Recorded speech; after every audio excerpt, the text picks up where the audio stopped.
Da chamada.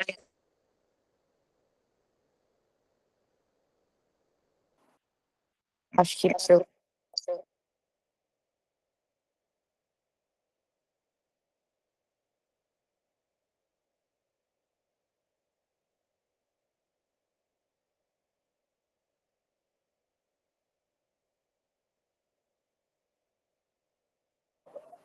Agora para o eco. Hoje iniciamos, então, nossa sessão aberta. Estamos com Manuela Santoro, que é uma psicóloga graduada em psicologia pela Escola Baiana de Medicina e Saúde Pública, pós-graduada em TCC pela PUC e em ABA pela FAVEM, e possui também diversas capacitações. Atua como psicóloga clínica com ênfase no público infanto-juvenil, com atendimentos de forma online e também presencial. Em sua trajetória, ela passou por estágios na área escolar, na escola Vila Alecrim, por exemplo, e também em grupo de terapia no Espaço Inovar, e em saúde mental na rede APS. E hoje estará falando com a gente um pouco sobre, em uma roda de conversa, sobre terapia infanto-juvenil e como conduzir um processo terapêutico de forma adequada. Então, com a palavra, Manuela. Obrigada, pessoal. Boa noite. Hoje viemos conversar um pouquinho sobre os princípios básicos, né, da terapia infanto-juvenil. Eu preparei uma aula com o objetivo principal, focando bastante nos encontros iniciais, ali, como iniciar o processo com a criança e com o adolescente.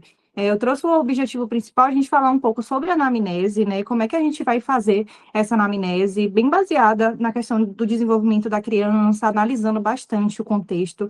E eu sou uma psicóloga que gosta bastante de utilizar alguns princípios, né, dentro da minha prática clínica. Eu gosto de considerar bastante a família, a escola e o contexto sociocultural que aquela criança ou adolescente está inserida. É sempre interessante também que a gente observe e analise, né, o comportamento da criança dentro do ambiente em que ela está mostrando aqueles comportamentos que são tidos como comportamentos problemas, porque para um pai ou para uma mãe buscar uma terapia para uma criança ou para um adolescente é geralmente porque tem alguma demanda, tem alguma queixa principal que eles querem estar trabalhando dentro da terapia. E eu trouxe também essa notinha, que é algo que eu utilizo muito como base nos meus atendimentos clínicos, que é basicamente, a criança, ela comunica muito também pelo corpo e principalmente pelo comportamento. Então, muitas vezes na terapia infanto-juvenil, o corpo vai falar, o comportamento vai falar, a expressão facial da criança vai falar, muito mais do que as frases que ela vai trazer. Eu fiz um slidezinho aqui básico de introdução. Carol já me introduziu bem, mas eu vou trazer para vocês também. Eu sou psicóloga clínica, atuo atualmente com as crianças, os adolescentes e também as famílias, porque eu faço o treino e a orientação parental. Sou especializada em ABA, que é análise do comportamento aplicada pelo Instituto Faveni, e também especializada em terapia cognitiva comportamental pela PUC-RS. E, basicamente, a minha linha de trabalho, eu gosto bastante de trabalhar com foco no desenvolvimento infantil, na regulação emocional e também trabalhar bastante os vínculos. Então, vínculo relacional, vínculo familiar, todos esses eu analiso como muito importantes.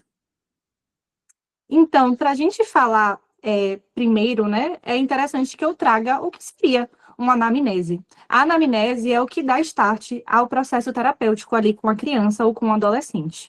Então, antes de você começar a atender a criança e o adolescente, é interessante que a gente tenha esse encontro de anamnese com alguns objetivos específicos, né?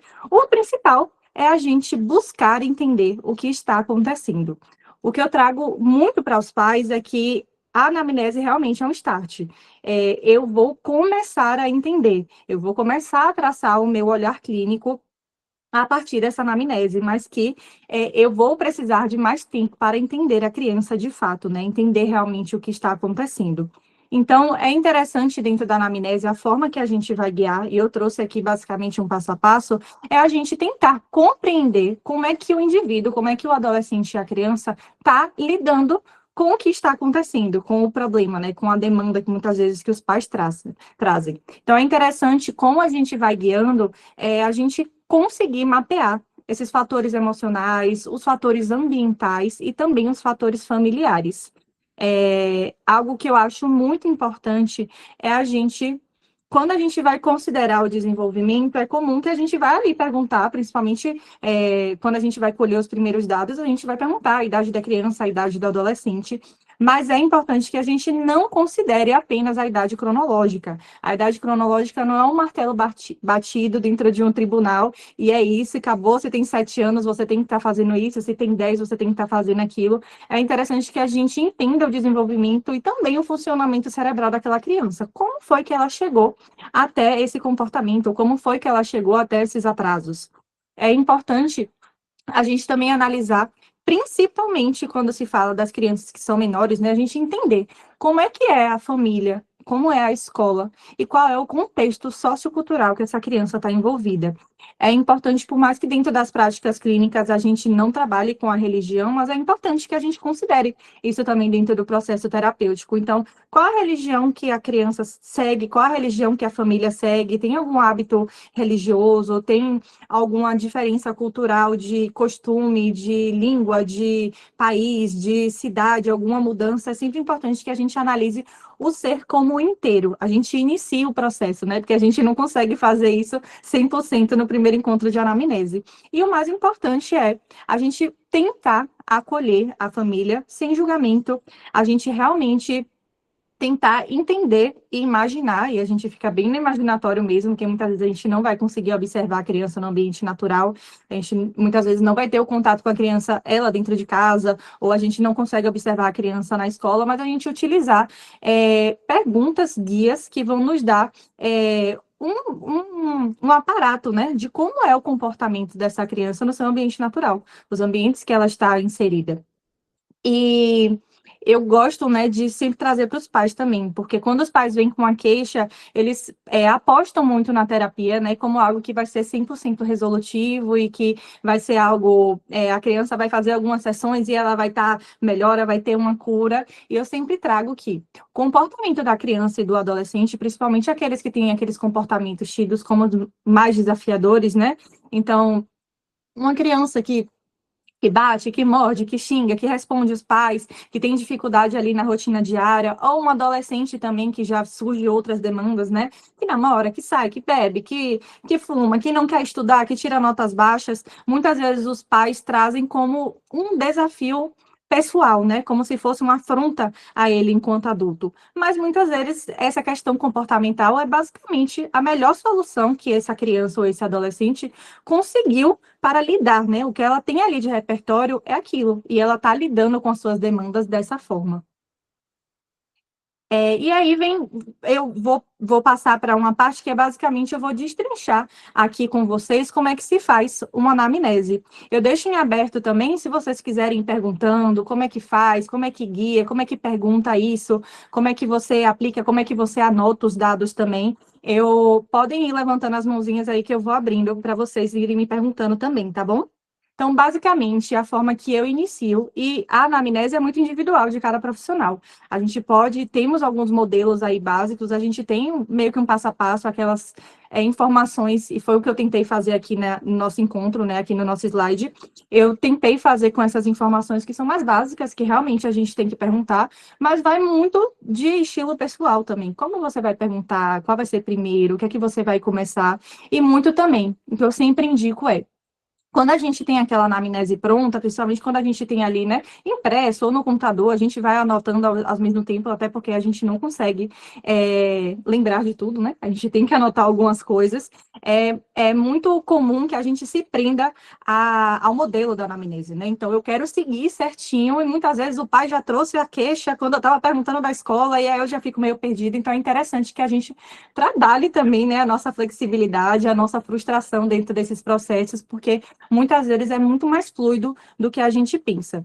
Então, começando aí pelos dados gerais, né? O que é que eu gosto de perguntar na minha anamnese, até para que eu consiga construir um bom prontuário para essa criança, porque a criança e o adolescente, eles são menores de idade, então muitas vezes nesse primeiro encontro também é onde a gente vai fazer questão de contrato, questão de algumas coisas mais legais mesmo, né? A gente pega algumas assinaturas, então liberação para que a gente que a criança faça terapia, às vezes, a depender do caso também, a depender do tipo de abordagem, liberação para que a criança seja gravada dentro da sessão também. Então, esse primeiro encontro vai muito nesse quesito. E o que é que eu gosto de perguntar, né? Então, eu começo muito básico ali com a questão da identificação. Então, qual o nome, qual a idade, qual o pronome também que esse indivíduo utiliza, né? Então, temos aí o ela, ele, elo. Então, qual o pronome, se tem nome social, se não tem, é muito importante que a gente anote isso no prontuário.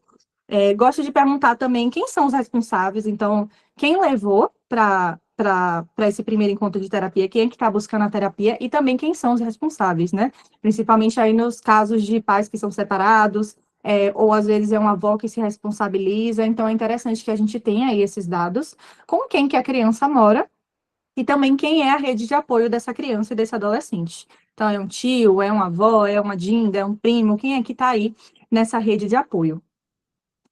Gosto de perguntar também sobre a escola, qual a escola que estuda, qual a série que está, qual o nome da professora. Quando eles já estão no ensino médio é mais difícil, porque são diversos professores, mas eu gosto de perguntar ali, muitas vezes, a depender do caso, se tem uma demanda mais associada com a escola, eu gosto de também pegar o contato. Então, quem é a coordenação, quem é que está a par, às vezes a criança também, ou o adolescente, está dentro de algum núcleo de inclusão. Então, quem é que faz a supervisão desse núcleo? Eu gosto de ter isso no meu prontuário, até para que, se eu precisar, no futuro, eu já tenho essas informações e já sei com quem entrar em contato. Então, gosto de perguntar também como é a presença, é uma criança, é um adolescente que falta muito, que sempre vai, e também, mais ou menos, como é a rotina semanal. Então, dentro dessa rotina semanal, eu gosto de realmente construir como se fosse um plannerzinho, sabe? Então, segunda-feira, terça, quarta, quinta e sexta, porque as crianças e os adolescentes, eles vêm com diversas atividades, né? Então, é comum, é teatro, balé, e é interessante que a gente entenda essa rotina até para a gente entender também onde que está sendo mostrado esses comportamentos, o porquê que talvez esteja associado a um cansaço, talvez quais são as atividades que ele gosta, quais são as atividades que ele não gosta, então para a gente entender também, e porque isso facilita o nosso trabalho, porque ali quando a gente vai criar vínculo com a criança, a gente já sabe meio que puxar, né? A gente sabe que ele faz inglês, a gente sabe que ele faz comum, a gente sabe que é uma menina que gosta muito de balé, então facilita um pouco o nosso processo também. E aí, eu gosto de trazer quem é que trouxe a criança e também, basicamente, o motivo da busca. Então, pergunto de forma muito livre, assim, o que é que trouxe vocês aqui? O que é que vocês estão buscando no acompanhamento de psicoterapia?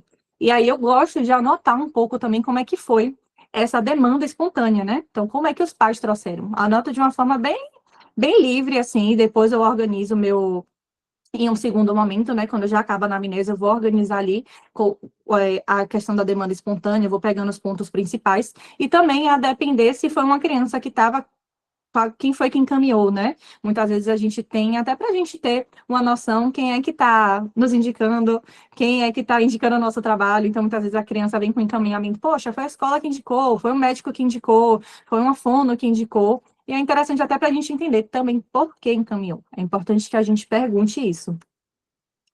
E aí, vamos para a segunda parte, né, da anamnese. Gosto de trazer, basicamente, a história do desenvolvimento. E o que é que os pais trazem, né? Quando a gente vai perguntando ali, é muito engraçado, porque os pais ficam, eu não lembro direito como é que foi, não lembro, não sei se foi com 1 ano e 2 meses, 1 ano e 6 meses. E eu sempre trago, assim, até de uma forma de acalmar, eu sempre trago que, geralmente, né, o comum é que, se tem algum atraso, os pais lembram. Se foi tudo dentro do tempo correto, geralmente os pais não lembram porque foi tudo dentro do esperado. Então, eu pergunto mais ou menos ali para ter uma média, né? Vou perguntando de forma bem livre, assim, olha, questão dos macromotores, como foi? Você lembra mais ou menos quando foi que ele sentou, quando ele engatinhou, quando foi que ele andou, quando foi que ele correu? E aí vai surgindo, né? Que os pais trazem, ele começou a andar, mas ele caía muito. Ou ele corria e ele sempre tropeça. Então, para a gente ir já anotando essas informações, opa, sempre cai. Então, vai anotando para a gente construir, facilitar, né, nossa construção de caso. Gosto de perguntar também sobre a questão da linguagem. Quais foram as primeiras palavras? Quando foi que falou as primeiras frases? Se hoje em dia se tem alguma dificuldade, se troca ali algum fonema, até para que eu entenda também se eu tenho que fazer um encaminhamento para fono. É muito importante que a gente pergunte, porque é interessante que a gente trabalhe enquanto equipe multi, né? Um indica o outro, a gente vai associando os nossos trabalhos. Gosto de perguntar também sobre a questão da alimentação. A amamentação, gosto de perguntar na minha anamnese, a questão foi exclusiva, não foi, amamentou, até quanto tempo. Pergunto também sobre a questão da introdução alimentar, porque geralmente as crianças que apresentam seletividade tiveram algum problema também na introdução alimentar. E na questão da seletividade, quando a criança tem, eu gosto de ser mais específica nas perguntas. Então, eu vou ali realmente, tá? Quais são as texturas que a criança não come? Quais são os alimentos que ela come? Até para que a gente, dentro da terapia, a gente consiga ir expandindo um pouco mais esse repertório alimentar da criança, não é?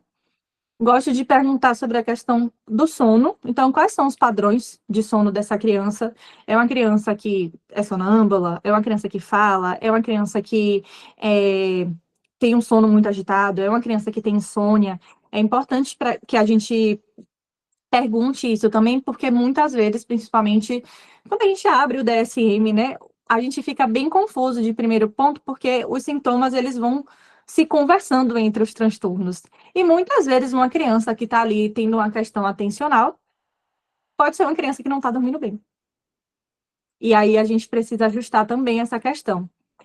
Gosto de perguntar também sobre questão de rituais, como é o momento de dormir, é uma criança que precisa rezar, é uma criança, um adolescente que precisa, que fica no celular antes de dormir, fica dali 3 horas e dorme com o celular ligado, e também quais são as dificuldades com relação ao sono.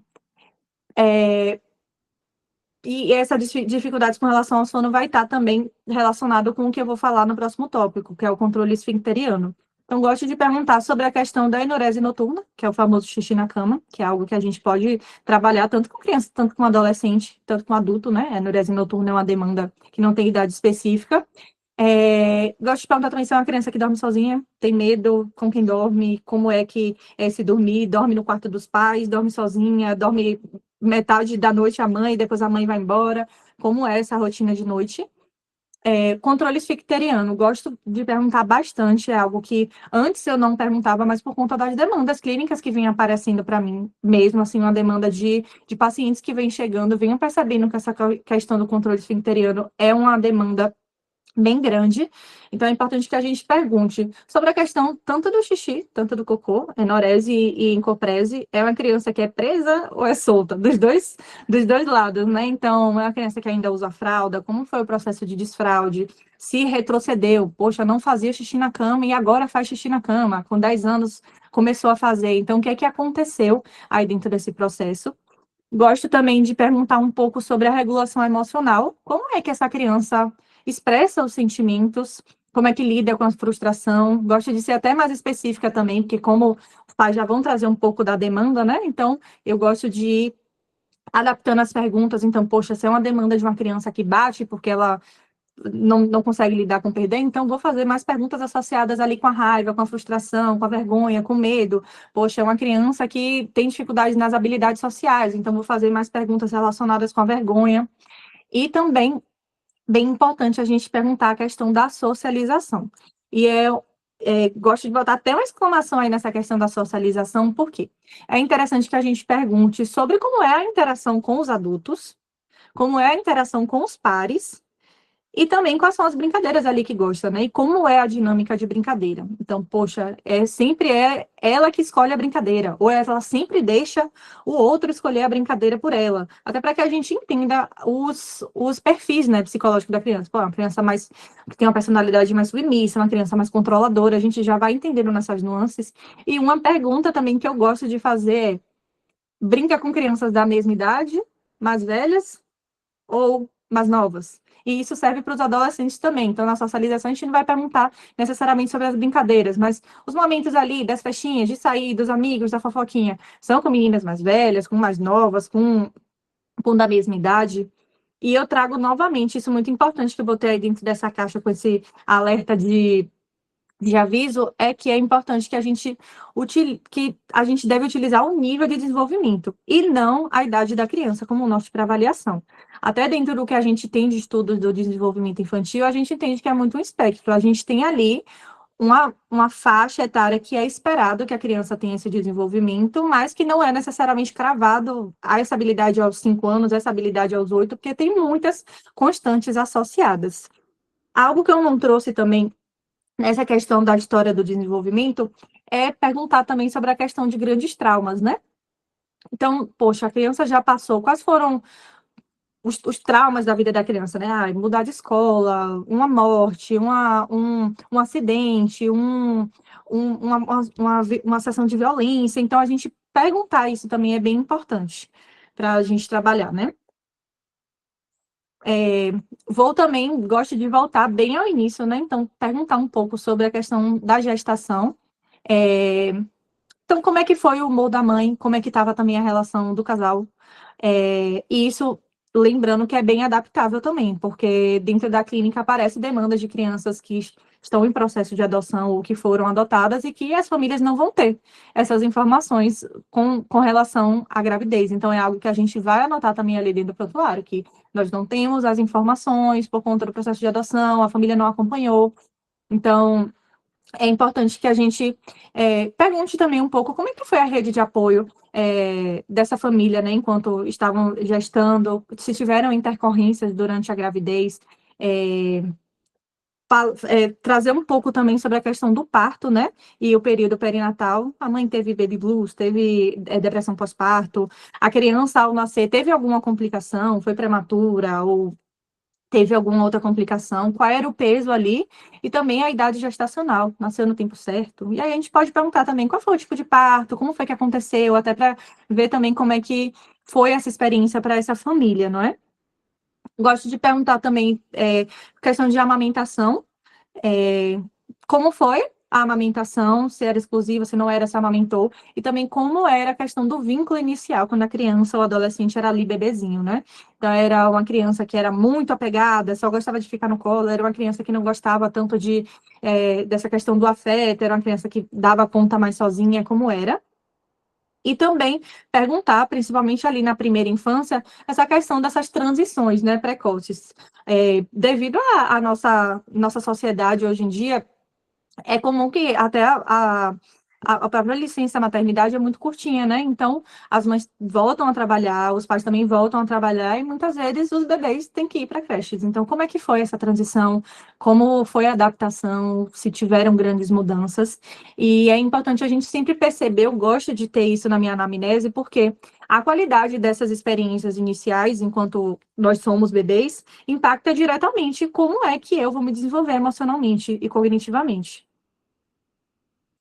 E aí eu parto para um âmbito mais familiar mesmo.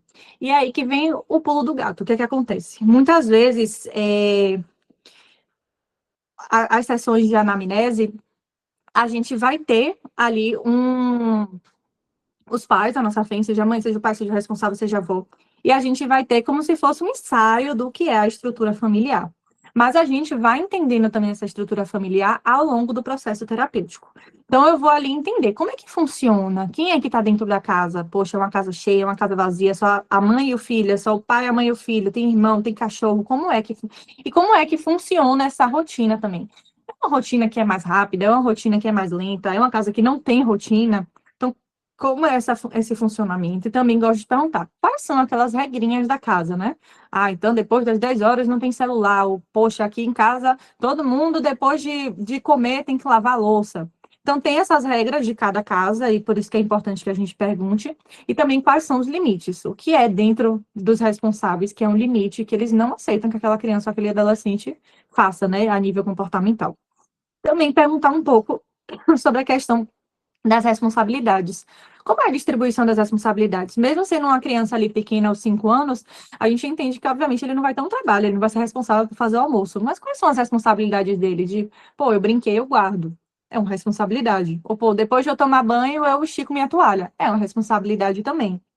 É bom que a gente traga também sobre essa questão do como eles resolvem os conflitos. Então, tá, teve um desacordo ali, como é que é resolvido? Quais são as medidas, né, que vocês utilizam? É uma família que bate? É uma família que conversa? É uma família que faz castigo do silêncio?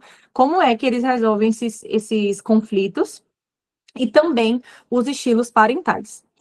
Os estilos parentais, eu não gosto de necessariamente perguntar para os pais no primeiro encontro, mas isso é algo muito pessoal meu. O que é que eu gosto de fazer? Após o primeiro encontro, eu dou uma analisada ali. A partir do que eu colhi de informações, qual é o estilo que eu acho, que eu analiso, né, que eu percebi nesses pais. E deixo meio em aberto ali aquela hipótese que a gente bota diversas exclamações. Acredito que seja esse o estilo parental. E ao longo do processo ali que a gente vai fazendo as orientações, os treinos, é interessante que a gente traga esse feedback para os pais também. Então, poxa, no primeiro nossos primeiros encontros, eu percebia você com esse estilo, você concorda? A gente explicar também, poxa, eu vi você com um estilo mais permissivo parental. Você concorda com isso? Ou, poxa, eu percebi você com um estilo mais controlador. Você concorda com isso? Então, a gente ir trazendo até para que a gente consiga ter mudanças também no âmbito parental, não é? Dentro do processo terapêutico. E perguntar também o que eu já tinha trazido, essa questão dos eventos estressores, né? Então, mudanças, questão de luto, separação, os grandes traumas aí na vida desse indivíduo. E eu trouxe essa observação, que é a questão do autoestresse, os conflitos que acontecem diariamente, né, que são tidos basicamente como crônicos, como o funcionamento da casa, ou também a negligência, e negligência não somente de abuso físico, mas a negligência psicológica, um abandono também, e abandono não significa apenas abandonar e não ser mais pai, mas um pai que pode estar ali presente financeiramente, mas não está emocionalmente. A criança também está sendo negligenciada e abandonada de certa forma, e isso impacta diretamente no comportamento infantil. Por isso que é interessante que a gente inicie já entendendo um pouco, dando início, né, a entender como é que funciona essa família. E aí vem muito associada com o que a gente perguntou lá no começo sobre a demanda, né, a queixa livre, a gente deixar os pais falarem. E aí a gente vai trazer um pouco sobre a questão. Eu trouxe a parte do comportamento, porque eu trabalho com as linhas comportamentais, tanto com a TCC, tanto com a ABA, com a ACT também, gosto bastante. A gente trazer essa parte comportamental, até para a gente entender o que pode ser mutável, né? Até para que a criança não entre em sofrimento psicológico. E, poxa, uma criança que bate é uma criança que pode sofrer bullying, uma criança que vai ficar mais isolada também, vai ter perdas por isso também. Então, o que é que eu gosto de perguntar? Quais são, né, esses comportamentos problema? É, Qual é a frequência desses comportamentos? Acontece de forma pontual? Acontece sempre que vai para casa da avó? Acontece todos os dias? Qual é a intensidade desse comportamento problema? Principalmente ali as crianças que têm mais as birras, as explosões. Então, qual é a intensidade? Uma criança que a birra é se jogando no chão ou uma criança que a birra é quebrando tudo? Então, a gente entender qual é a intensidade e também qual a duração. Então, poxa, quando entra nesse comportamento problema, ele fica 2, 3 horas ali chorando, é uma criança que não. Ele tem esse comportamento problema, ele joga e, ao mesmo tempo, já se regulou e já voltou. Entender também quais são as situações gatilho, então, onde acontece, quando acontece, com quem que acontece, e também quais são as estratégias que a família usa, né? E também a escola, a gente perguntar um pouco, tá? Ele bate, mas o que é que você faz? Como é que você lida com esse comportamento? O que é que você vem fazendo? O que é que você acha que já deu de resultado positivo ou que você já sabe que não dá resultado também? Perceber também qual é o grau de sofrimento da criança, né? Então, quanto que esse comportamento problema impacta a saúde mental dessa criança e quanto impacta também o funcionamento familiar.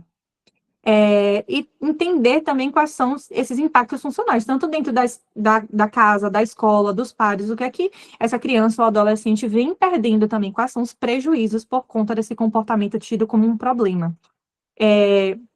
E é importante que a gente observe esse comportamento, como eu trouxe, né? Iniciei falando, o comportamento, ele não é um desafio, não é um afronta ao adulto. É basicamente uma tentativa de comunicação e não necessariamente um desafio a essa autoridade, né? Não sempre vai ser um desafio à autoridade. É importante que a gente pergunte também um pouco sobre a questão dos estressores. Então, é uma criança que sofreu bullying? Qual foi a situação que sofreu? Sofre algum tipo de discriminação? E é interessante que a gente faça esses recortes sociais mesmo, perguntar sobre gênero, sexualidade, considerar os aspectos de raça, de religião também. Então, sofreu algum tipo de discriminação em algum desses aspectos? Se essa criança ou adolescente já esteve presente ou está presente em um ambiente violento, e não tendo violência só como o ato físico, mas uma violência também psicológica. e também se essa criança ou adolescente tem acesso aos conteúdos inapropriados. Eu trouxe aqui como exemplo a questão da sexualização, né, das músicas mais sexualizadas, da própria pornografia, que também pode gerar, né, esse comportamento sexualizado, mesmo sem ser relacionado a um abuso direto.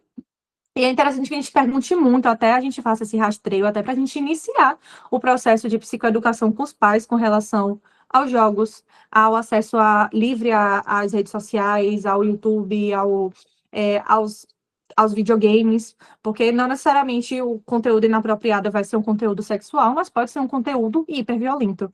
Um jogo de tiro, um jogo já temos aí os jogos que são, né, o famoso Roblox, Brawl Stars, Fortnite, Minecraft, que são jogos que têm mundos dentro, né? E não necessariamente a gente vai conhecer todos os mundos e também ter cuidado com quem que essa criança e esse adolescente está falando. Então, qual é o acesso, quais são as conversas que estão tendo, né?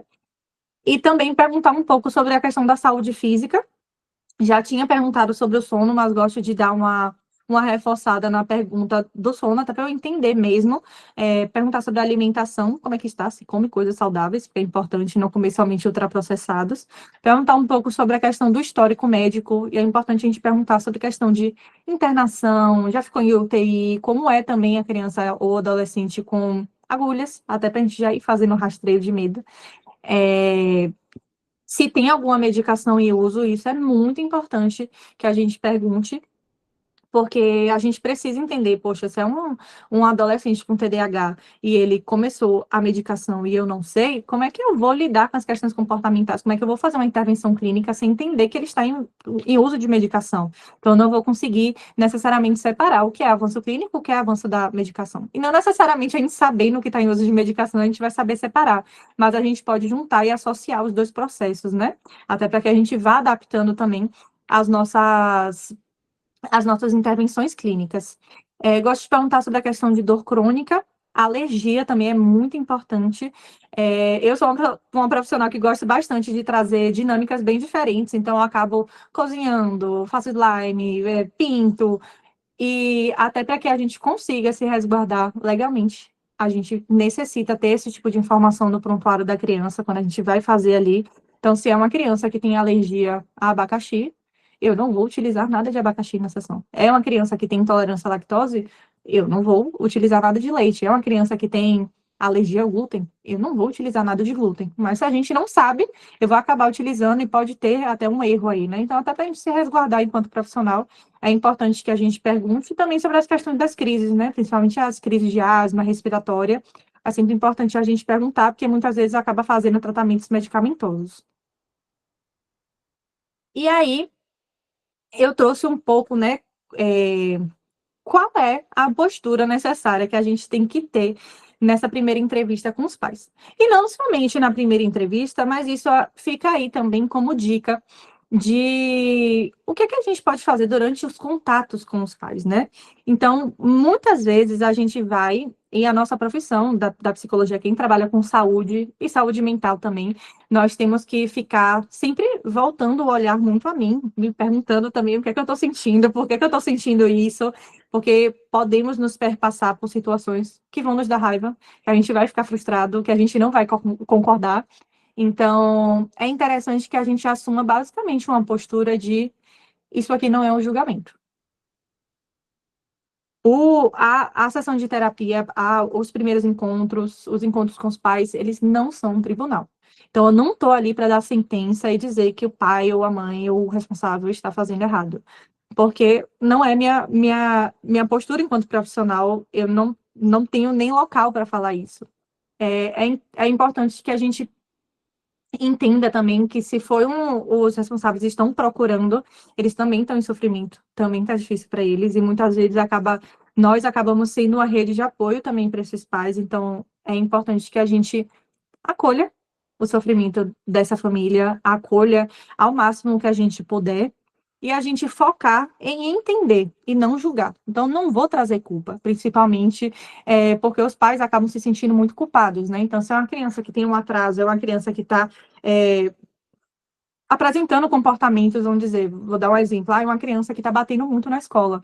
Os pais são perpassados por esse sentimento de culpa por todas as esferas. Então, é a própria família dele julgando, é a escola muitas vezes julgando, é os pais dos outros alunos julgando também, e até os pais se perguntam muito, né? É muito comum, quando eu vou fazer esses primeiros encontros, os pais trazerem. Eu não sei o que é que eu fiz, eu não sei onde eu errei, eu não sei o que é que eu fiz de errado, eu não sei qual é, eu tenho culpa, até quando a gente vai fazer aquela questão da psicoeducação mesmo, né, de trazer sobre a questão dos transtornos. Às vezes vem uma criança para fazer uma avaliação de um possível TEA, os pais se perguntam, mas o que é que eu fiz de errado? Foi a alimentação? Foi porque eu dei a vacina de Covid? Surge diversas coisas, porque o sentimento de culpa é avassalador, não é? E a gente valorizar bastante a voz dos pais, por mais que a gente tenha muito conhecimento de, quando a gente estuda, né, a gente para ler, a gente tem ali a evidência prática, porque a gente acaba praticando bastante com diversas famílias, e a evidência também científica, e a evidência dos livros, ali o que a gente estuda, o que a gente conversa com outros profissionais, muitas vezes a gente vai ter a nossa opinião, nós somos profissionais que vamos ter nossa opinião, mas que é importante que a gente tenha em mente que eu não estou no lugar do outro. Eu não vivo essa situação. Eu estou enxergando de fora. E eu gosto de ter uma frase até que o criador da ACT, né? Que é o Stephen Hayes, ele traz bastante, que é: o indivíduo é o expert na sua própria história. Então, a criança, o adolescente e a família, eles sempre vão ser expertos nessa própria história. Independente de toda a técnica, de toda a prática, de todo o estudo, de todas as certificações que eu tenho, a criança sempre vai saber sobre a vida dela mais do que eu sei, porque é ela que experiencia, e isso é o que importa. E é importante que a gente valorize a voz tanto dos pais, tanto da criança e tanto do adolescente. Por quê? Principalmente quando a gente fala de adolescentes. Muitas vezes, quando é uma criança, a demanda da criança que a gente percebe como demanda clínica realmente é o que os pais trazem. Mas quando a gente fala de adolescente, o pai vai trazer uma demanda e o adolescente vai trazer uma demanda totalmente diferente. Então, o pai vai trazer ali a demanda que o adolescente não está estudando, que ele não lava o prato, que deixa as roupas no chão. E quando você vai ver, o adolescente tá com a baixou o humor, baixou a motivação porque ele é trans. E aí vem os nossos embates, né, dentro da confidencialidade, como é que eu vou tratar o caso, como é que eu vou dar esse feedback para os pais também, porque eu não posso falar. E aí vem, principalmente com os adolescentes, os pais adoram, me perguntam e fica, Manu, me conta como é que foi a sessão, o que é que ele falou, e aí a gente tem que se firmar no nosso papel de confidencialidade, até seguir no nosso conselho de psicologia, né, de que eu não posso falar.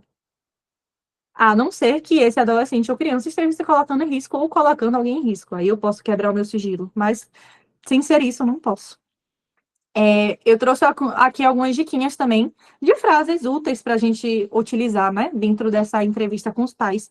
Sempre também tendo muito cuidado com a nossa postura corporal, como a gente se coloca também, como a gente está com a nossa face, porque muitas vezes o nosso rosto também fala, então às vezes os pais vão contar uma situação que aconteceu em casa, eu tô assim, tipo, apavorada, com os olhos arregalados, e os pais já se sentem julgados também, como é importante a gente validar com o corpo, muitas vezes a gente tocar, a gente abraçar, a gente dar a mão, falar que estou aqui, até para que a gente crie o vínculo também positivo, né, com essa família. Então, trouxe aí algumas diquinhas, que é basicamente, eu quero entender o que é que está acontecendo, para que a gente possa pensar juntos em caminhos possíveis. Então, eu me coloco como rede de apoio dentro desse processo também. Eu me coloco dentro do processo. Vamos pensar juntos. Você não precisa pensar mais sozinho.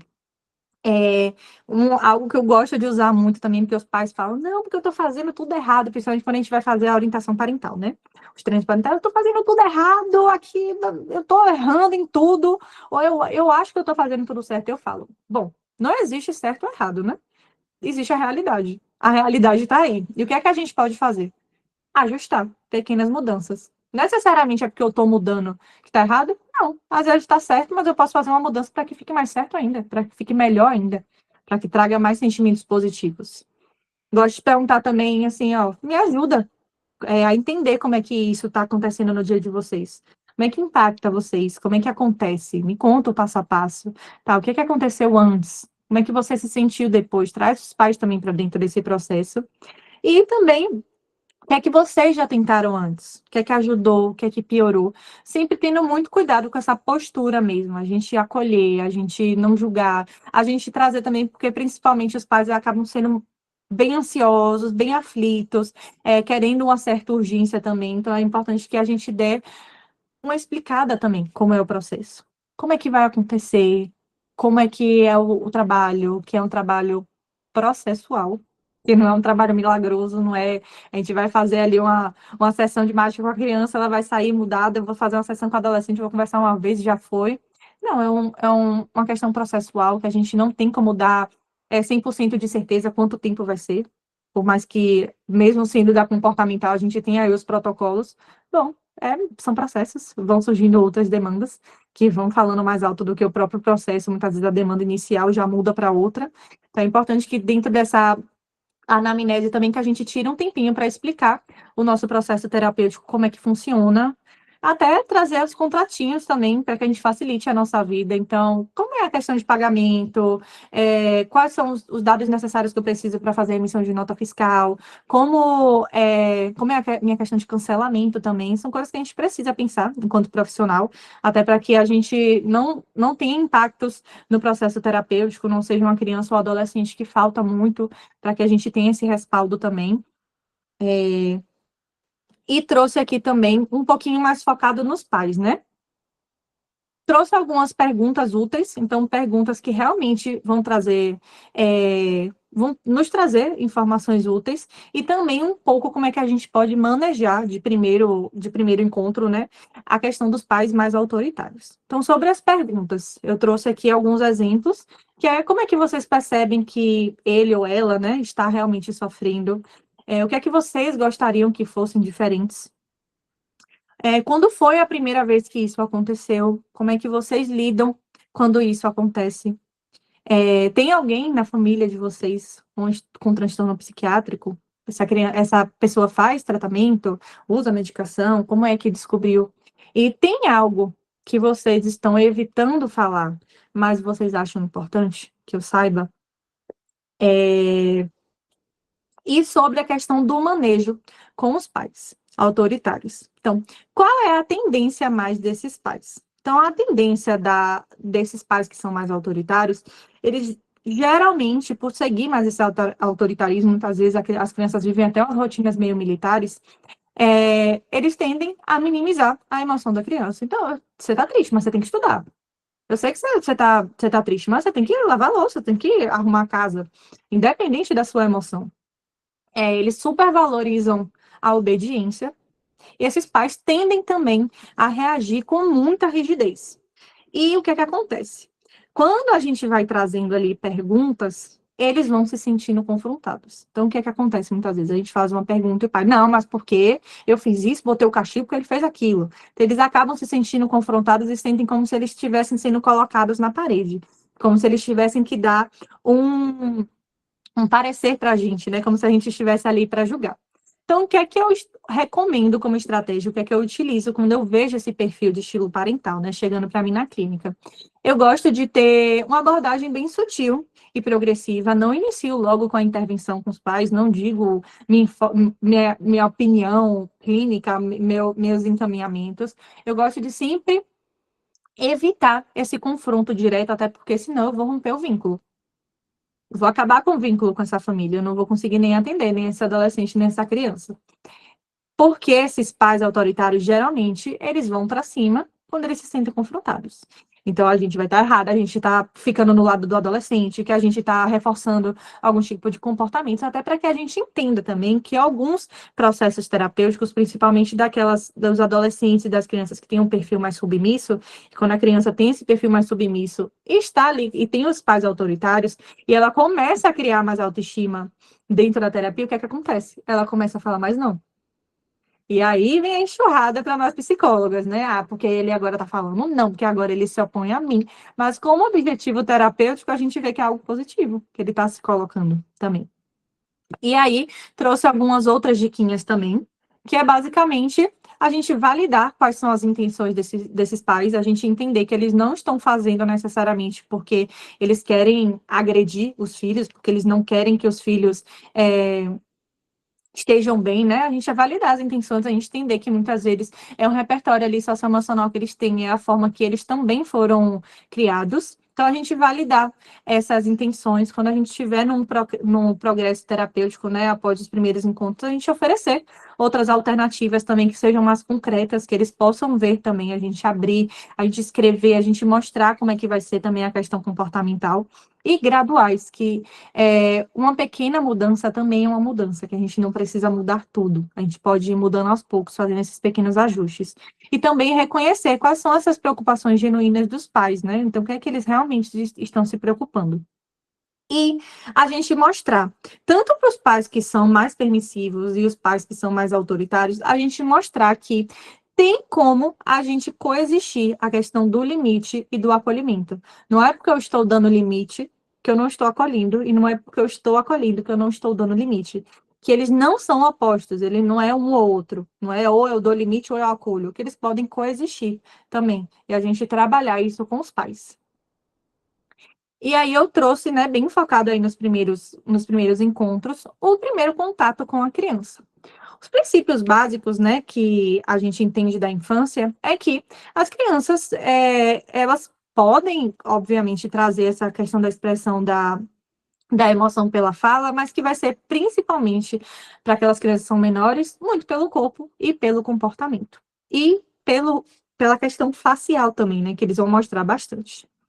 Gosto de utilizar bastante a questão de concretude, cartões com as emoções, escalinhas que eles possam ver, então termômetro das emoções, cardzinhos com rostinhos, desenhos e objetos também que eles possam associar, né, com as questões terapêuticas e com as questões das emoções. Agradeço muito a Disney que lançou o Divertidamente, que facilita a nossa vida muito. Lá na minha sala tem diversas coisas do Divertidamente, as crianças gostam, muitas vezes eu passo para assistir em casa, porque acaba sendo algo mais concreto, né? Eles podem ali pegar, eles podem observar, eles podem associar dentro da mente, entender que tem isso na cabecinha deles também, bem legal para utilizar. E a depender da idade, né, dessa criança, é interessante que a gente sempre utilize a autenticidade dentro daquele processo terapêutico. Por mais que seja um caso que tenha uma demanda parecida com outro caso que eu atendo, é interessante que a gente atenda essa criança de forma autêntica e personalizável. Porque quando a gente entende ali, por mais que teve um avanço muito grande, né, das psicologias baseadas em evidências, a gente também tem a psicologia baseada nas práticas, né? O que é que eu tenho aí de práticas que, para além da evidência, porque a evidência vai fazer ali um estudo quantitativo do que mais tem evidência, quais são os pacientes que mais estão evoluindo com esse protocolo, mas muitas vezes na prática a gente vai ter ali um paciente que, poxa, eu tenho um paciente que evolui super com mindfulness, com a questão da respiração guiada, e para outro é tipo um sofrimento grande, então é importante que eu perceba essa questão da autenticidade, trabalhar também com a criança essa questão da responsabilidade compartilhada. O que é que estamos fazendo aqui? Quais são as regras da sala também? Então, olha, a gente brinca, mas a gente guarda. Aqui a gente se respeita, aqui a gente não xinga. Então, trabalhar essa questão das regras e, por vezes, a depender da idade, a gente fazer algum contratinho terapêutico com a criança. Eu gosto de fazer um contratinho terapêutico muito associado com as regras também. Eu crio ali com a criança e a gente assina e eu deixo ali na pastinha dela. Então, às vezes, quando tem uma criança que está descumprindo uma regrinha, eu puxo, eu trago, olha, você lembra. Então, é interessante que a gente tenha essas coisas mais concretas mesmo. E quais são as frasezinhas, assim, que a gente pode utilizar para facilitar esse primeiro contato com a criança? A gente reforçar, né, que, olha, aqui é o seu espaço. Aqui você pode falar, você pode brincar e você pode me mostrar o que você sente. E, principalmente, a gente reforçar também com as crianças que o ambiente de psicoterapia é um ambiente confidencial. Então, as crianças ficam bem preocupadas, né? Ah, você vai contar para minha mãe tudo. Eu gosto de falar, né? Fazer uma associação com as crianças que eu sou como se fosse um diário, só com um diário que fala. Ele pode me falar as coisas e que quando ele fecha a porta, eu não posso falar mais para ninguém. A depender, e trago de forma bem concreta, a depender que ele esteja se colocando em risco ou colocando alguém em risco, porque as regras de confidencialidade vêm também para as crianças, né? Isso vale até a gente pensando em fazer o nosso trabalho de forma mais ética possível, em trabalhar com esse público, a gente tem muito contato, cuidado também, né, com a questão de fotos dentro de sessão, o que é que a gente está mostrando de material clínico. A gente teve aí o boom da psicologia nas redes sociais também, mas que a gente esteja com a nossa presença nas redes sociais de forma mais ética possível. Então, que a gente esteja ali trazendo o nosso dia a dia enquanto psicólogas, mas não colocando crianças em situações muitas vezes de vulnerabilidade. Então, a gente ter cuidado também ao compartilhar. Muitas vezes a gente não compartilha o roxinho, mas a gente compartilha a mãozinha. A gente compartilha o pezinho da criança ali. Ou a gente, acabou a sessão, a criança fez um desenho, eu posto o desenho da criança. Lembrando que tudo que é construído em sessão é material clínico. Então, se a criança fez um desenho, é material clínico. E eu não posso compartilhar, por mais que seja uma besteira, diz a criança fez ali um coração. Eu não posso compartilhar. Dentro do que a gente tem de questão ética, né, do nosso conselho. Outra frase super legal também é: se você não quiser falar, a gente pode desenhar. Ou você pode me mostrar com objetos, ou você pode me mostrar aqui na escala. Então, usar esses objetos mais concretos, até porque a gente facilite um pouquinho a nossa vida. Trazer muito a postura também, não, eu quero entender você. Como é que é isso para você? Porque as crianças, e não só as crianças, eu acho que nós, enquanto seres humanos, a gente associa muito nossas experiências vividas ao outro, né? O que o outro fez, o que é que o outro fez para a gente, e a gente tem dificuldade de trazer as situações e interpretar o que é que a gente estava sentindo também. Então, a gente trazer como é para você, esse é um processo seu, como é para você. E também a gente pode trazer algumas diquinhas assim, né, de, ó, como você quer começar me contando sobre a parte mais fácil ou a parte mais difícil do seu dia? Ou vamos dizer, se ele fez uma prova que foi muito difícil, você quer me contar qual foi a parte mais fácil ou a parte mais difícil? Ou muitas vezes ali para a gente iniciar a sessão com a criança também. Olha, qual foi a melhor parte da sua semana?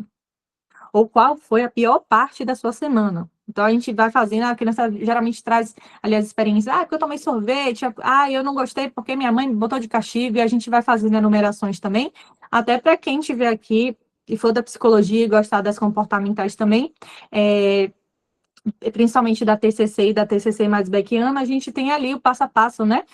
A agendinha da sessão que queremos fazer. E o primeiro passo é a gente pegar um feedback de como foi a semana. A gente entender um pouco como é que foi a semana, como é que foram os últimos dias de experiência, tanto cognitiva, tanto comportamental.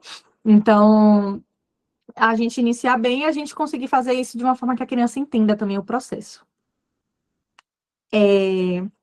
Trouxe também aqui, dei uma errada aí no slide, era primeiro contato com os adolescentes, mas acabou ficando duplo como criança.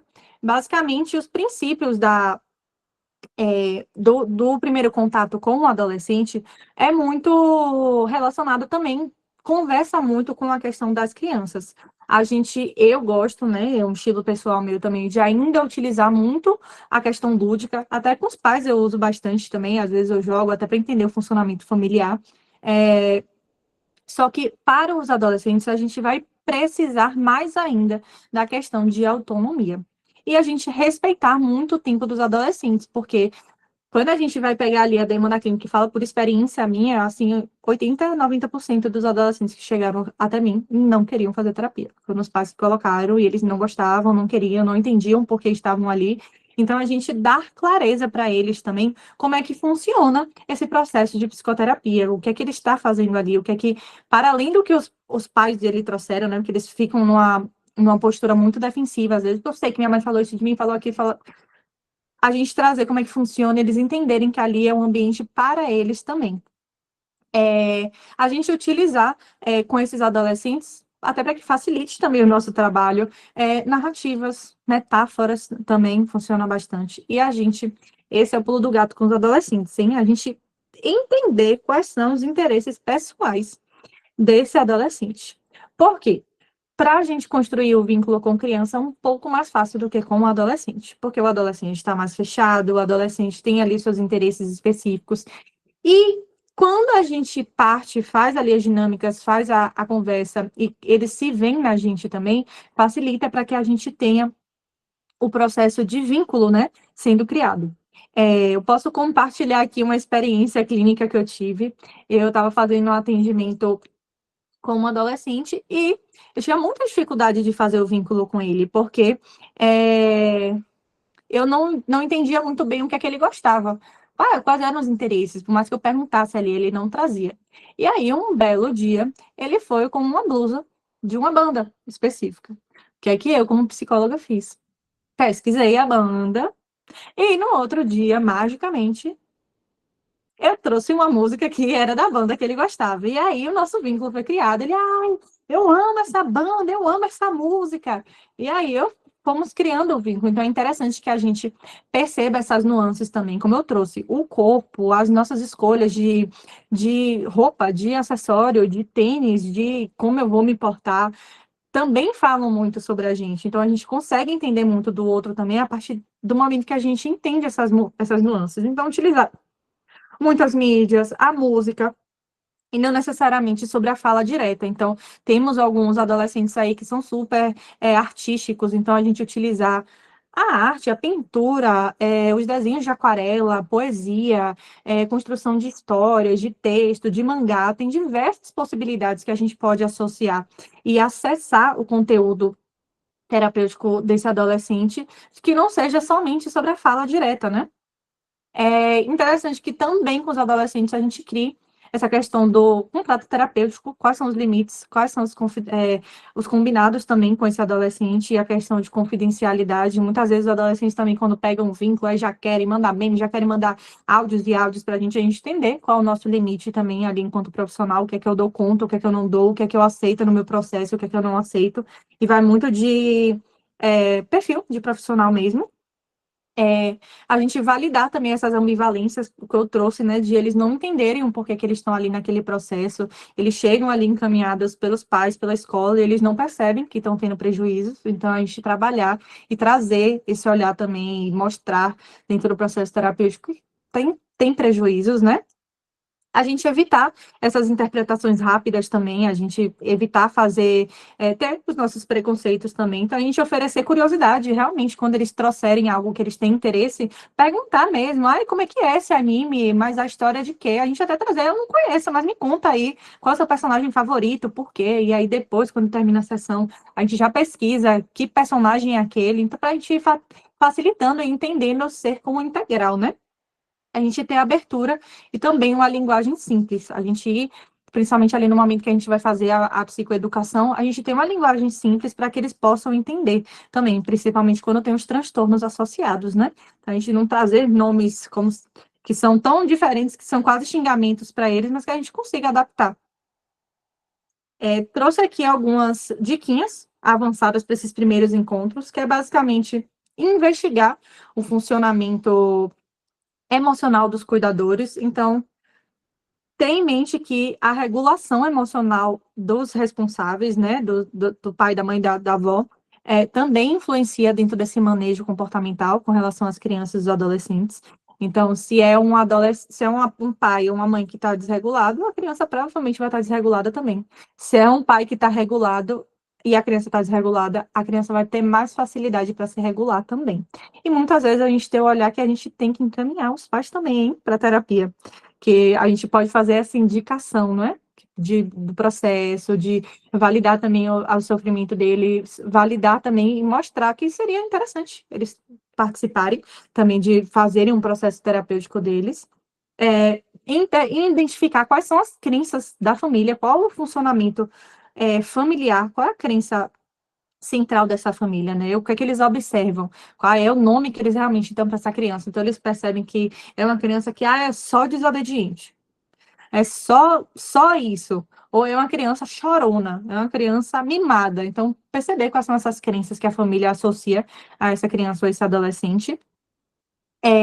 Observar se tem coerência também. A gente faz a anamnese e depois a gente vê se o discurso dos pais realmente é o que a criança está relatando. Então, a gente fazer esse aparato e fazer um mix dos dois.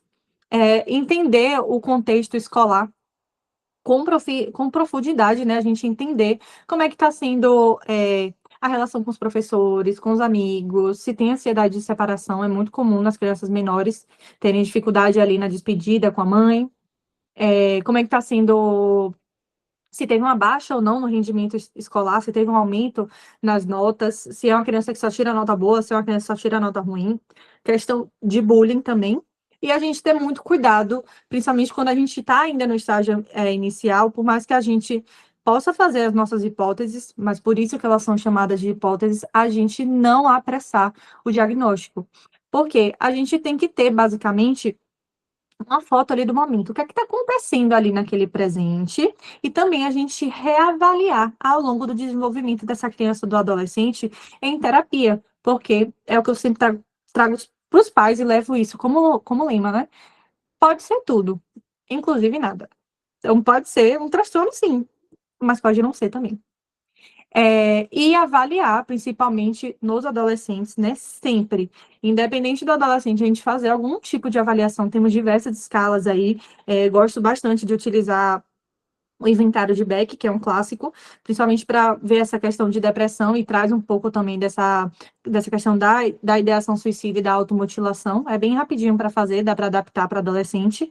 Então, avaliar ideação suicida, automutilação, abuso tanto o uso abusivo de redes sociais, né, dos próprios celulares. Então, se é uma criança ou adolescente que está passando 11 horas diárias no celular, tem aí um tipo de abuso, de o uso de algo, né? E também abuso das substâncias, então, dos medicamentos, do álcool, das drogas. Avaliar o risco de negligência, se é uma criança ou adolescente que está sendo negligenciado, situações de violência e também os traumas. E eu trouxe aqui o que a gente não deve fazer na anamnese, ou melhor, eu vou até reescrever o que é que eu não gosto de fazer na minha anamnese. Então, e nos primeiros encontros, julgar os pais ou culpar os pais. Então, trazer falas como ele faz isso exatamente porque você faz isso com ele, né? Ele te responde que você bate nele. Eu não vou trazer uma frase desse cunho, desse peso para um pai. Não pressionar a criança a falar, ou o adolescente, eles vão falar no momento que eles forem falar. A gente trazer muitas interpretações sem pé nem cabeça, a gente ficar botando pingos em is, que nem existem esses is, sem observar antes. A gente também está misturando os nossos valores pessoais com as práticas clínicas, a gente entender que a partir do momento que a gente vai trabalhar com famílias, a gente vai estar ali com famílias que têm um funcionamento totalmente diferente da nossa família de base, então entender que eu não posso misturar esses valores pessoais meus com minha prática clínica, fazer muitas perguntas longas, complexas, abstratas, com muitos porquês, a gente ser mais diretivo, para a gente facilitar o nosso trabalho também, e ignorar esses sinais de sofrimento não verbais, né? Então, um adolescente, uma criança que não fala, o que é que está por trás disso? Por mais que ele não traga nada. E eu trouxe basicamente aqui algo para a gente ir treinando no nosso dia a dia, quando a gente vai formular as perguntas, né? Então, ao invés de perguntar diretamente, né? Por que ele faz isso? Eu perguntar mais diretivo, até para que eu consiga extrair mais informações dessa pergunta. Então, como é que ele acontece? Quando é que isso acontece? Em que situações? Com quem? Como? Qual a duração? Eu consigo pegar muito mais informações assim, separando, do que puramente perguntando, por que ele faz isso? Porque ele quer, porque ele se joga no chão mesmo, porque ele queria o brinquedo no shopping. Mas quando a gente vai perguntar, quando é que isso acontece? Ela, não, é só comigo. Em que situações? Não, é só no shopping. Então a gente consegue entender mais, até para a gente fazer, quem gosta aí das comportamentais, a gente fazer aquele famoso ABC, né? A gente entender qual foi o comportamento, por que que chegou nisso, qual foi a consequência também. Ao invés de perguntar, ele obedece vocês? Ele obedece, ele fala, ele faz? Então, como é que vocês costumam combinar as regras? Ele segue as regras? É, E também a gente ter cuidado, né, da gente não trazer o que eu trouxe das crenças familiares, a gente não reforçar isso também. Então, então ele é uma criança agressiva, né? Então, ele bate, então ele é muito agressivo. Não, a gente, tá, o que é que ele faz quando ele se sente frustrado? O que é que ele faz quando ele tá com raiva? Então, a gente trazer o nome da emoção que ele está sentindo e não necessariamente trazer o que ele é, né? Não que ele é raivoso, ele está com raiva. A gente ter esse cuidado também. E, basicamente, foi isso que eu pensei. Deixo aí à disposição também o meu número e o meu Instagram. Quem quiser me seguir lá, podem entrar em contato. Se quiserem também dicas de recurso, dica de dia a dia de psicologia, eu estou sempre postando por lá nas minhas redes sociais. E deixo aí meu número também. Eu sou bem aberta, fico à disposição se quiserem entender um pouco mais do trabalho, tá bom? E aqui foi um pouquinho do que eu utilizei de referência. Utilizei bastante livros da prática de clínica de terapia cognitiva com as crianças e com adolescentes. Utilizei basicamente livros que são clássicos da terapia cognitiva comportamental. Então, se quiserem dar um printzinho aí para vocês depois checarem, é interessante para dar início para quem não tem ainda esse conhecimento e quer conhecer um pouco mais sobre essa abordagem. Deixo aí à disposição e abro também um pouquinho para dúvidas. Quem quiser me perguntar, entender um pouco mais sobre o processo, se deu para entender tudo, se ficou algo em aberto. Alguém levantou a mãozinha aí. Foi eu. Primeiramente, queria agradecer, Manuela, pela sua contribuição, foi muito rica.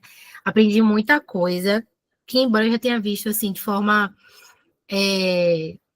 não superficial, né, de uma forma completa, mas não com tantos detalhes, em algumas disciplinas, né, sobre infância, sobre essa parte realmente de anamnese.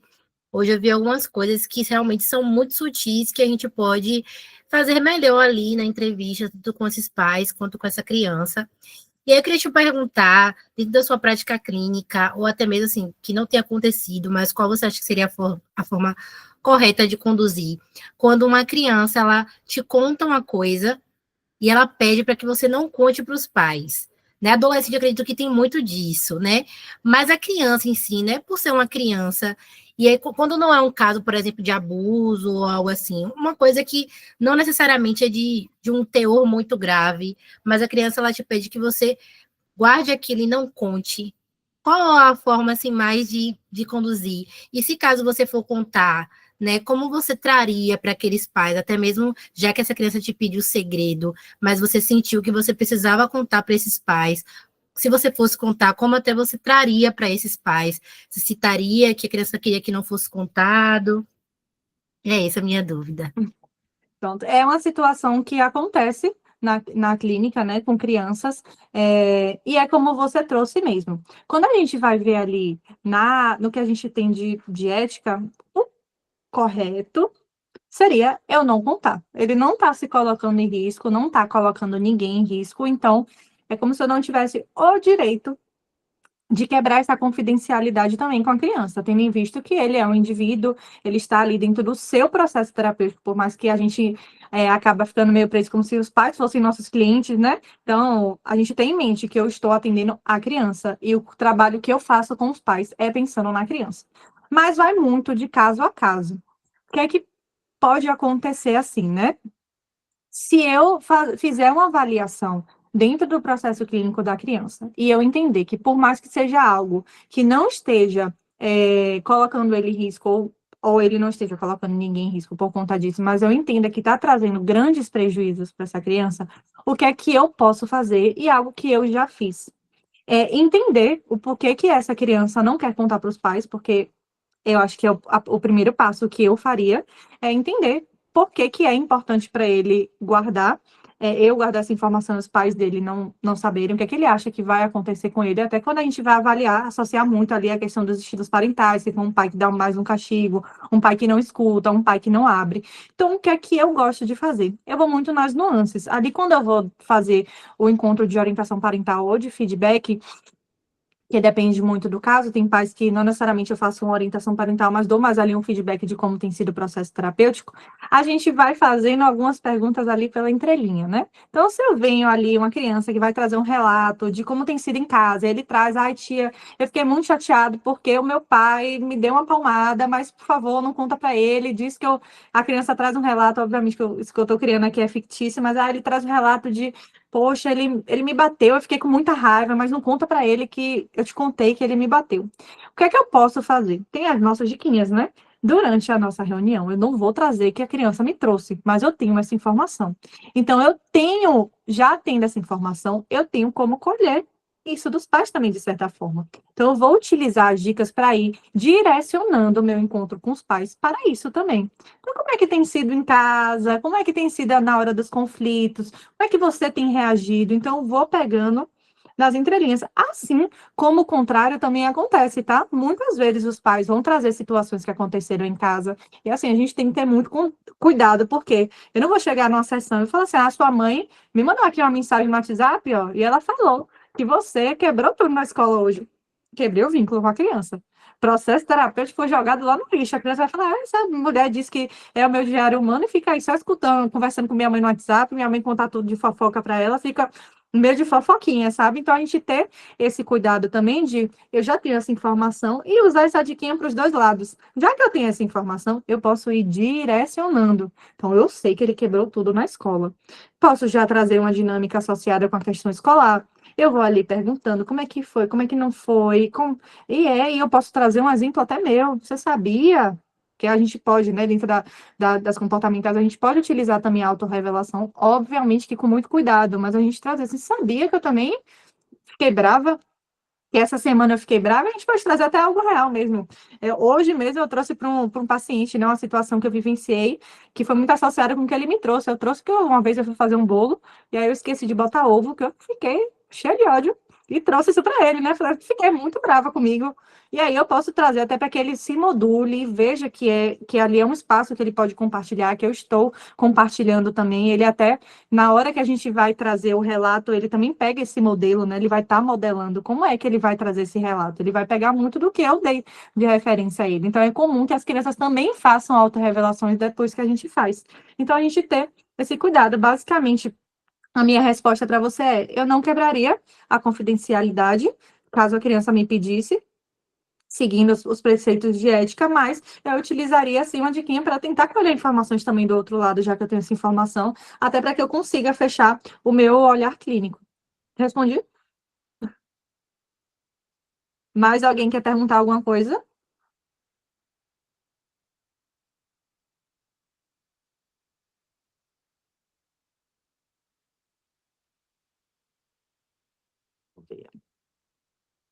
Acho que nem. Podem perguntar também, não somente sobre esses processos iniciais, mas até também sobre como é o trabalho da prática clínica, se vocês tiverem alguma dúvida também, sobre até essas questões do contrato que eu trouxe, né? Como é o contrato terapêutico, também eu posso falar um pouco mais. Alguém gostaria de perguntar?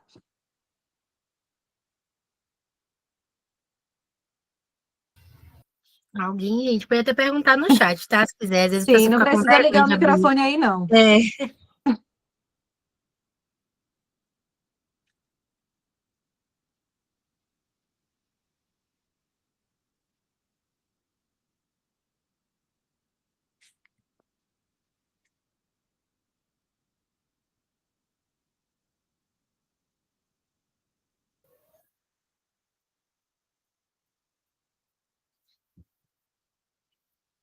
Ó, obrigada, Jennifer.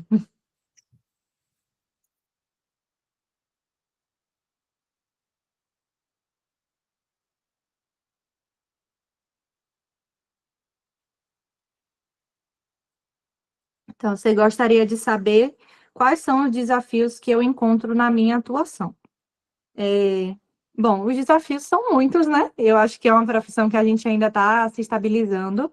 É, o grande desafio que eu encontro está muito associada principalmente com a questão da fidelização dos pacientes, né?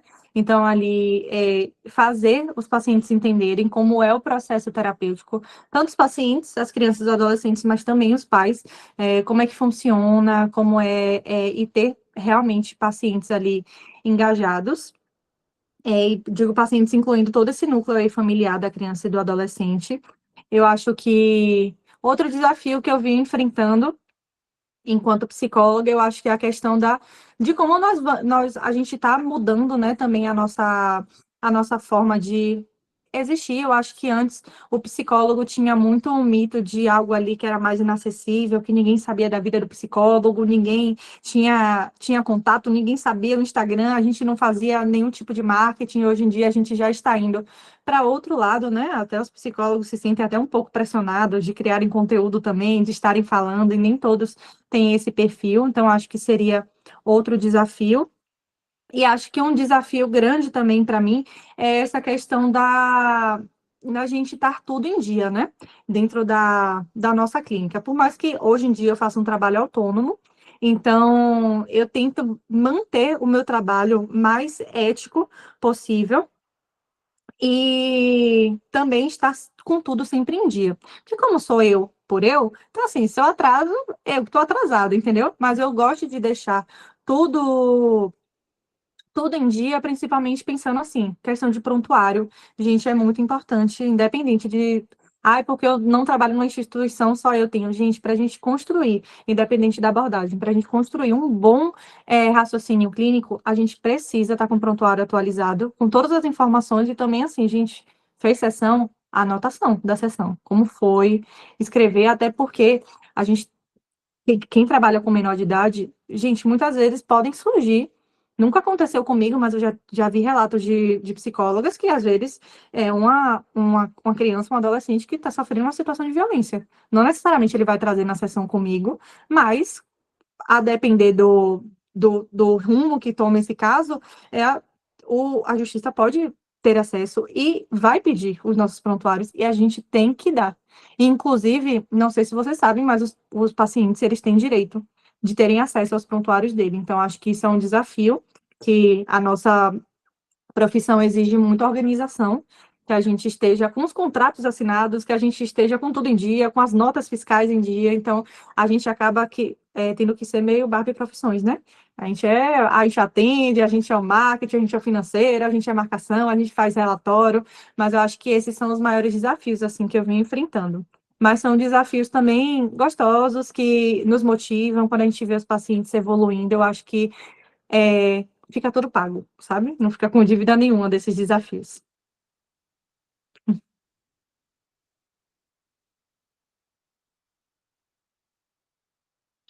Acho que tem algumas coisas escritas no chat. Deixa eu dar uma lidinha aqui.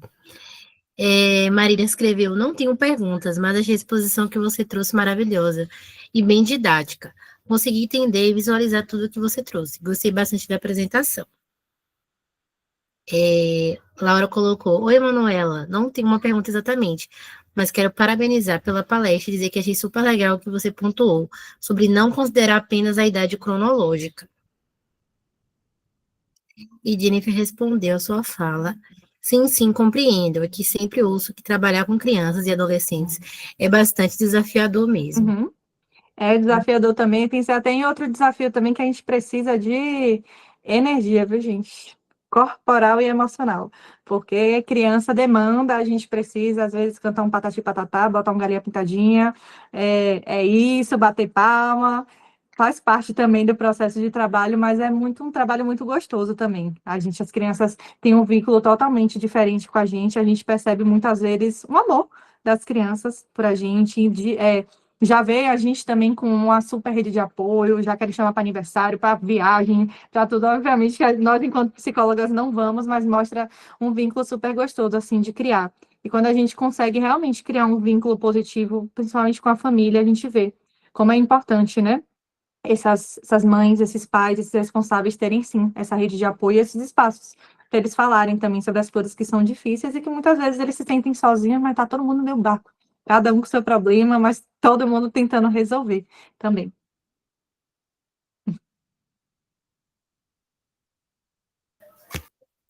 Mais alguém? A gente tem uma pergunta? Senão já vamos encerrar, né? Já estamos perto do nosso horário, 4 Uhum. minutinhos para 9h30. Mas, Rafa, quer falar? Pode falar, Rafa. Oi, eu queria fazer uma pergunta sobre quando você falou sobre o processo da gestação, etc., das perguntas, aí você abriu um parêntese para falar que tem casos que você não tem acesso a essas informações, né, por conta da adoção. Eu queria saber se já teve algum caso específico que você pegou com uma criança que foi adotada, e nesses casos, geralmente, como você faz para saber um pouco mais dos antecedentes da criança? Uhum. Ou se você conhece alguém que já teve, como lida com isso? Sim. Eu já atendi alguns casos de crianças em processo de adoção, já atendi crianças adotadas e crianças que ainda estavam no processo. E assim, como eu trouxe a anamnese, é importante que a gente tenha ali mais ou menos uma estrutura, a gente saiba o que é que a gente vai perguntar. Mas ali, a gente, dentro da conversa, a gente também vai entendendo que a gente vai ter que perguntar outras coisas. Então, para uma criança que foi adotada, uma criança que ainda está em processo de adoção, o que é que eu vou perguntar? Tem mães que têm acesso ao histórico gestacional, porque às vezes dentro do processo de adoção, às vezes foi uma criança que teve ali um processo de pré-natal no SUS, e eles conseguem, a questão dos prontuários depende muito do caso, mas tem famílias que não têm acesso a nada, tem famílias que não têm histórico nenhum da criança, nem de saúde, nem, enfim, de nada. Então, vai muito ali da gente ter esse feeling do que é que eu vou perguntar também. Como está o processo? Como foi a escolha também, o porquê que essa família quis adotar, quanto tempo demorou, quanto tempo que eles ficaram na fila, qual foi também os sentimentos, quais eram as expectativas, porque muitas vezes, principalmente por ser um filho adotado, vem com as expectativas muito altas por ser um filho tão quisto, tanto tempo na fila, então a gente ir perguntando também para aquelas crianças que ainda estão em processo de adoção, perguntar como é que está o processo. Algo super importante que para mim não pode faltar nesse processo de adoção é perguntar também, tem contato com a família biológica? Como é esse contato? E outra super pergunta também, a criança sabe que é adotada? Porque às vezes não sabe. Então, a gente ir perguntando tudo isso dentro do processo terapêutico, eu já atendi uma criança que não sabia. E a família não queria contar. E eu, enquanto psicóloga, não posso contar. Então, a gente ir trabalhando essas questões, até os prejuízos também, listinha de prós e contras, o que é que vai ser de positivo em ele saber, qual vai ser o negativo. Mas é isso, é bem processual mesmo, é ter esse feeling. Eu acho que, enquanto estudante, enquanto recém-formado, a gente acaba sendo muita informação, a gente quer muito seguir os protocolos, vai ali com a anamnese, então eu vou ficar presinha, eu vou perguntar tudo que está na anamnese. Às vezes a gente não consegue perguntar tudo, e tudo bem. E às vezes a gente vai perguntar mais do que a gente tinha previsto, né? Então, não se prender. Minha dica maior sobre esse processo de adoção é não se prender. A gente ir muito com o nosso feeling também, a gente sabe o que perguntar, a gente tem o estudo. Quem estuda sobre infância, a gente sabe quais são os aspectos importantes também. E ali no feeling também, acolhendo bastante a família.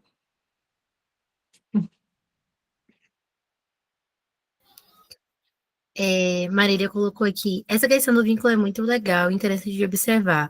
Acho impressionante o quanto eles podem ser engajados e como uma atenção mais direcionada aos gostos deles, aliada de uma conversa um pouco mais horizontal, muda tudo. 100%. A gente saber qual é o gosto da criança e do adolescente muda o nosso processo terapêutico. Às vezes, gente, é nas nuances. Às vezes eu ia aplicar uma atividade, descobri que o menino não gostava de Pokémon só porque eu botei uma foto do Pikachu, o menino faz atividade. Então, a gente ter essas nuances, né? A gente entender, a gente buscar, a gente perguntar e a gente ter o principal para mim, essa curiosidade genuína. Então, pô, você gosta disso? Uau, que legal! Assim, como é? Me conta, me traz o relato. Ai, tia, você gosta de Pokémon? Não, eu não sei como é Pokémon. Hoje em dia já sei, né? Já escuto tanto. Mas me conta como é, qual é o seu favorito, por que que ele é seu favorito, até pra gente entender essas nuances. Por quê?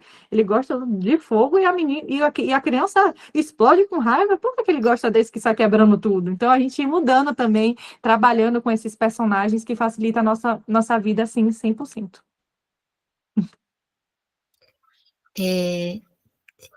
Então, para finalizar, gente, essa última pergunta, né? Porque já estamos no limite do nosso horário. Lua colocou aqui. Oi, Manuela, adorei a palestra. Foi muito didática. Queria te perguntar como você lida com pais que tentam interferir demais no processo terapêutico dos filhos. Talvez perguntando demais sobre as dinâmicas ou sobre os assuntos trazidos. Enfim, ultrapassando limites, querendo ditar.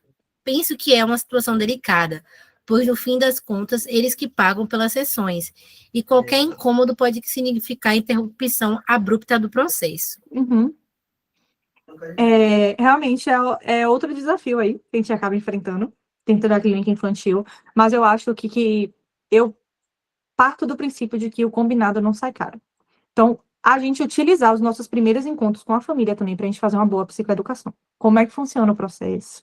Como não é? Isso significa que os pais não vão perguntar? Eles vão. Tem pais que são super ansiosos, querem saber, a gente até entender essa ansiedade dos pais também, o que é que causa na criança. Acho que tudo é chance da gente observar de um lado mais clínico também, viu? Tudo merece o nosso olhar clínico, não só quando a gente está atendendo, mas as outras nuances também. Aquele pai que manda muita mensagem, que manda muito áudio, que toda hora tá ligando, também fala muito sobre o funcionamento da criança. Eu acho que a minha principal dica, assim, o que eu utilizo muito, é uma boa psicoeducação com os pais. E até trazer também, olha, se a gente ficar quebrando o vínculo aqui, ele não vai desenvolver. Às vezes não vou trazer aqui quase um corte lacaniano, né? Eu que sou da TCC, mas quase um corte lacaniano meus pais, não dá. Às vezes puramente não dá. eu falar. Mas eu digo a vocês, assim, muitas vezes os pais ficam meio, assim, com o processo terapêutico, querem muito saber, mas a gente ganha os pais tendo um bom vínculo com a criança, viu? A partir do momento que a criança ou o adolescente gosta, independente, assim, é muito difícil os pais tirarem por alguma questão. Então, a gente ganhar esses pais através das crianças mesmo e fazer uma boa psicoeducação. O que é um processo terapêutico, como é, e também, muitas vezes, trazer esse feedback para a mãe. Eu percebo. O que você está sentindo? O meu paciente me faz o que você está sentindo. A mãe geralmente, ai, fico ansiosa. Eu falo, "Não."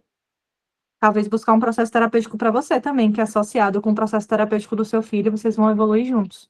A gente ter esses locais, já que a gente está inserido dentro da dinâmica familiar, de certa forma, enquanto rede de apoio, a gente também, pensando na melhora da criança, a gente trazer muitas vezes isso para os pais também.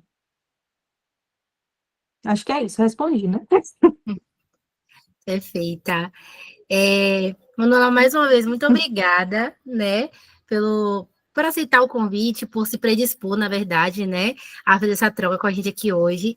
Como eu falei anteriormente, foi uma troca muito rica para a gente, né, que estuda essa área, né, então, para a gente foi realmente de grande contribuição. A gente nunca tinha trazido, né, uma palestra nessa dinâmica, né, realmente falar sobre os manejos, né, sobre essa questão da anamnese, sobre técnicas mesmo dentro da clínica, então realmente grande valia para a gente. Espero que possamos ter outros encontros futuros. Maravilha. Né? Nessa colaboração, mesmo que não seja mais comigo e com Carol, por exemplo, na gestão, né? Que a gestão às vezes muda, mas que essa colaboração ela possa continuar futuramente. Desejo todo sucesso para você na sua caminhada. E mais uma vez, obrigada. Obrigada a vocês pela oportunidade. Para mim é um grande prazer. Eu sou uma apaixonada pelo meu trabalho. Eu amo estudar psicologia. Eu vivo, respiro psicologia.